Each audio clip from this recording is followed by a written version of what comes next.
सोमखड़ी नामक एक गांव में कासी नाम का एक गरीब आम वाला रहता था। वो आम बेचकर अपने परिवार का पालन पोषण करता था। गरीबी के कारण उसे अपने जीवन में बहुत सारी कठिनाइयों का सामना करना पड़ता था। आम ले लो, ताजे ताजे और रसीले आम ले लो, मीठा ताजा आम। अरे भाई, ये आम कितने रुपए किलो है? 100 रुपए किलो है। अरे बाप रे, इतने महंगे आम! तुम्हारे आम में कोई कीमती हीरे जड़े हुए हैं क्या जो तुम इतने महंगे बेच रहे हो? भैया अभी अभी बाग से तोड़कर आए हैं, बिल्कुल ताज़ा है। और वैसे भी अब तो आम का सीजन भी है, इसलिए आम के दाम भी बढ़ गए हैं। नहीं, अगर 50 रुपए किलो देना है तो दो, वरना मैं कहीं और से ले लूंगा। 50 रुपए ये तो बहुत ही कम है भाई, इतने में नहीं हो पाएगा। ठीक है, तो तुम अपने आम अपने पास रखो, मैं तो चला। ऐसा कहकर वो आदमी वहां से चला जाता है। आज मेरा एक भी आम नहीं बिका। पूरे दिन बीतने के बाद एक ग्राहक आया और वो भी चला गया। अब मैं क्या करूं? अरे काशी, क्या सोच रहे हो? नमस्ते सरपंच। हाँ, नमस्ते। क्या हुआ? तुम किस सोच में डूबे हुए थे? सरपंच के पूछने पर काशी उन्हें सब कुछ बता देता है। इसके आम तो वाकई बहुत ही अच्छे हैं और ताज़ा हैं। वो आदमी बेवकूफ़ था। ऐसा करता हूँ, कम पैसों में मैं ही इसके आम खरीद लेता हूँ। ये सब सोचकर सरपंच जी बोलते हैं, ऐसा करो, तुम मुझे ये आम 70 रुपए किलो के हिसाब से 10 किलो दे दो। ठीक है सरपंच जी, मैं अभी दे देता हूँ। ऐसा कहकर काशी मन में सोचता है, चलो, कम से कम सरपंच जी ने मुझसे बहुत ज़्यादा तो पैसे कम नहीं करवाए। अब जो भी पैसे मिलेंगे मैं उन पैसों से घर की ज़रूरत का सामान ले लूँगा, क्योंकि खाली हाथ भी तो मैं घर नहीं जा सकता। बेवकूफ़ आदमी, इन लोगों से प्यार के दो मीठे बोल क्या बोल दो। ये लोग अपना सब कुछ न्योछावर कर देते हैं। फिर सरपंच जी आम लेकर वहां से चले जाते हैं और काशी भी अपना सामान समेटकर अपने घर की ओर निकल जाता है। अजी, सुनते हो? अच्छा किया जो आप जल्दी आ गए। क्या हुआ मीना, तुम इतनी परेशान क्यों हो रही हो? मुन्ना की तबीयत बहुत खराब हो गई है, उसे बहुत तेज बुखार है। मीना, तुम ये क्या कह रही हो? रुको, मैं अभी वैद्यराज जी को लेकर आता हूँ। फिर काशी वैद्यराज जी के पास चला जाता है। तभी वैद्यराज जी के पास पहुंच जाता है और उन्हें सारी बात बता देता है और वैद्यराज जी को अपने घर ले आता है। काशी, तुम्हारे बेटे को बहुत तेज बुखार है। ये सिर्फ एक दवा से ही ठीक हो पाएगी, मगर वो दवा बहुत महंगी है।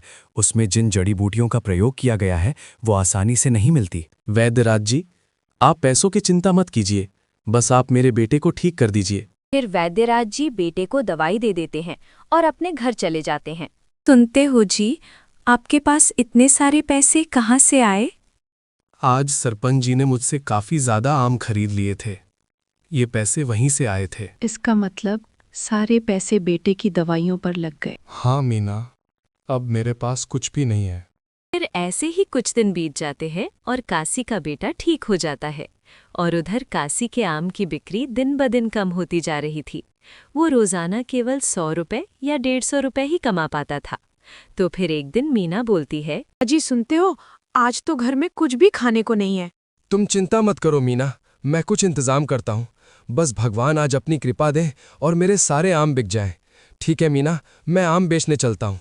इतना कहकर काशी अपनी आम की टोकरी लेकर गांव में चला जाता है। आम ले लो, ताज़ा और रसीला आम, मीठा ताज़ा आम ले लो। इस तरह काशी पूरे गांव में आम बेचता है, लेकिन शाम होने तक उसका एक भी आम नहीं बिकता। तो वो थक हार कर एक पेड़ के नीचे बैठ जाता है और मन में सोचने लगता है, सुबह से शाम हो गई, लेकिन अभी तक मेरा एक भी आम नहीं बिका। अब तो ये आम भी सड़ने लगे हैं। अब मैं क्या करूं? हे ईश्वर, मेरे जीवन की कठिनाइयां कब खत्म होंगी? काशी ये सोच ही रहा था कि तभी वहां से एक चिड़िया आई। दाना दे कमाल देख, दाना दे कमाल देख, सुनो आम वाले भैया। कौन है? कौन है जो मुझे डरा रहा है? सामने आए, हिम्मत हो तो।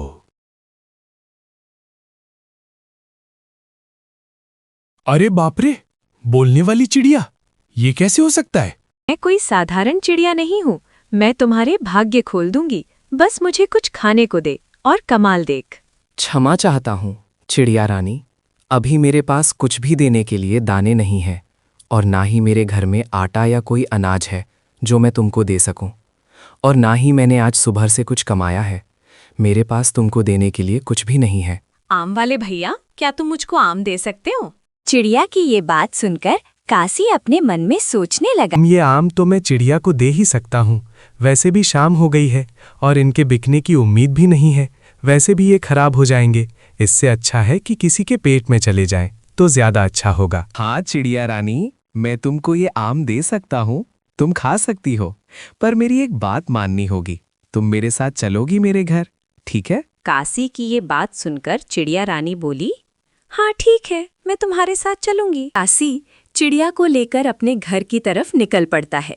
तो रास्ते में चिड़िया बोलती है, काशी, मैं एक बोलने वाली चिड़िया हूँ, ये बात किसी को भी मत बताना, वरना मैं उड़ जाऊंगी। ठीक है रानी, मैं वादा करता हूँ, मैं ये सच कभी किसी को नहीं बताऊंगा। इतना कहकर काशी रानी चिड़िया को अपने घर ले जाता है।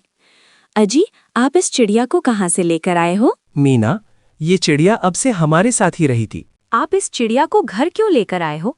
पहले ही हमारे खाने के लाले पड़े हुए हैं, एक वक्त की रोटी भी मुश्किल से नसीब हो पाती है, ऊपर से आप इस चिड़िया को ले आए। कैसी बात कर रही हो मीना? भला ये छोटी सी चिड़िया कितना खा लेगी? और रही बात खाने की, तो जो हम खाएंगे वही इसे भी खिला देंगे। हाँ ठीक है, एक काम करो, आज तो आप चावल लेकर आ जाओ। दूसरे दिन फिर सुबह रामू बोला, तो मैं आम बेचने बाजार जा रहा हूँ, तुम घर का और छोटू का ख्याल रखना। तो क्या आप इस रानी चिड़िया को भी अपने साथ लेकर जाएंगे? क्यों, क्या हुआ? मैं इस चिड़िया को अपने साथ लेके नहीं जा सकता क्या? कुछ नहीं, मैं तो बस ऐसे ही पूछ रही थी। काशी मीना की बात सुनकर आम बेचने चला जाता है। काशी, तुम्हारे आम तो बहुत अच्छे दिख रहे हैं, क्या भाव दे रहे हो? भाई आम 100 रुपए किलो है। अच्छा एक काम करो, मुझे 5 किलो आम दे दो। वो आदमी बिना पैसे कम कराए काशी के सारे आम खरीद कर चला जाता है। वो देखते ही देखते काशी के सारे आम बिक जाते हैं। और फिर इसी तरह दिन गुजरते हैं। दिन प्रतिदिन काशी की कमाई बढ़ती जाती है और वो एक दिन बड़ी दुकान डाल लेता है। उसकी कामयाबी से लोग जलते थे। फिर एक दिन चिड़िया बोली, काशी, अब मैं जा रही हूँ। कहाँ चिड़िया रानी? अब मैं उन लोगों की मदद करूंगी जिसे मेरी जरूरत है। और इसी तरह चिड़िया रानी और लोगों की मदद करने के लिए चली गई।